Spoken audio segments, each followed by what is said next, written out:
ആറാട്ടുപുഴ ഗ്രാമപഞ്ചായത്ത് 6-ാം വാർഡിലെ മണിവേലിക്കടവിന് തെക്കുവശത്തായി കായലിൽ അശാസ്ത്രീയമായി നടത്തുന്ന മണൽ ഖനനത്തിനെതിരെയുള്ള പ്രക്ഷോഭം ശക്തി പ്രാപിക്കുന്നു. കഴിഞ്ഞ ദിവസം ജനകീയ സമരസമിതി എക്സിക്യൂട്ടീവ് അംഗമായ വാഴപ്പറമ്പിൽ അജി കരുണാകരന് മർദ്ദനമേറ്റിരുന്നു.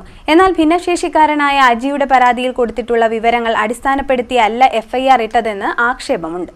ആറാട്ടുപുഴ ഗ്രാമപഞ്ചായത്ത് 6-ാം വാർഡിലെ മണിവേലിക്കടവിന് തെക്കുവശത്തായി കായംകുളം കായലിൽ അശാസ്ത്രീയമായി നടത്തുന്ന മണൽ ഖനനത്തിനെതിരെയുള്ള പ്രക്ഷോഭം ശക്തി പ്രാപിക്കുന്നു. കഴിഞ്ഞ ദിവസം ഖനനത്തിനെതിരെ പ്രദേശവാസികൾ ഒന്നടങ്കം പ്രതിഷേധവുമായി രംഗത്തെത്തിയിരുന്നു. ജനകീയ സമരസമിതി എക്സിക്യൂട്ടീവ് അംഗമായ വാഴപ്പറമ്പിൽ അജി കരുണാകരനെ മർദ്ദിച്ച സംഭവമുണ്ടായി. ഖനന മാഫിയയുമായി ബന്ധപ്പെട്ട ആളുകളാണ് അജിയെ മർദ്ദിച്ചതെന്നും വധിക്കാൻ ശ്രമിച്ചതെന്നും ആരോപണമുയർന്നിരുന്നു. മർദ്ദനത്തെ തുടർന്ന് അജി കായംകുളം താലൂക്ക് ആശുപത്രിയിൽ ചികിത്സ തേടുകയുമുണ്ടായി.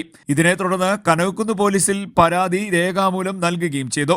തുടർന്ന് കാർത്തികപ്പള്ളി താലൂക്ക് ഓഫീസിൽ വെച്ച് RDOയുടെ സാന്നിധ്യത്തിൽ യോഗവും ചേർന്നിരുന്നു. എന്നാൽ ഭിന്നശേഷിക്കാരനായ അജിയുടെ പരാതിയിൽ കൊടുത്തിട്ടുള്ള വിവരങ്ങൾ അടിസ്ഥാനപ്പെടുത്തിയല്ല പോലീസ് നടപടി സ്വീകരിച്ചത് എന്ന ആക്ഷേപമുയർന്നിട്ടുണ്ട്. വരും ദിവസങ്ങളിൽ പ്രക്ഷോഭം ശക്തിപ്പെടുത്താനാണ് ജനകീയ സമരസമിതിയുടെ തീരുമാനം. ഞാൻ പറഞ്ഞ മൊഴിയൊന്നുമല്ല പോലീസ് ഉദ്യോഗസ്ഥർ എടുത്തിട്ടുള്ളത്.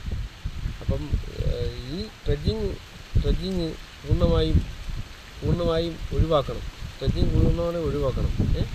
എനിക്ക് ഭിന്നശേഷിക്കാരൻ എനിക്ക് നീതി ലഭിക്കണം. ഉദ്യോഗസ്ഥർ നീതി ലഭിക്കണം.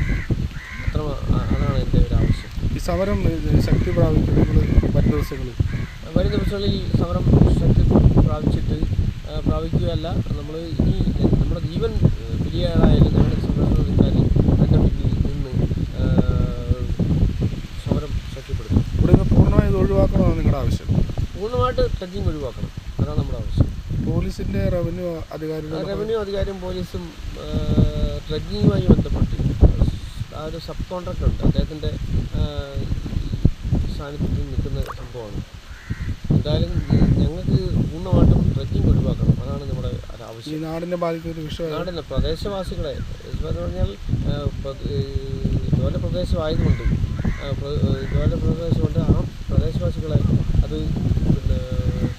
മൊത്തത്തിൽ ബാധിക്കുന്ന ഒരു വിഷയമാണ്. അപ്പോൾ അത് ഒഴിവാക്കണമെന്നാണ് സമരം ശക്തമാണ്. മണൽ ഖനനം പൂർണ്ണമായും ഒഴിവാക്കണമെന്നാണ് സമരസമിതിയുടെ ആവശ്യം. CDNet news, Kayamkulam.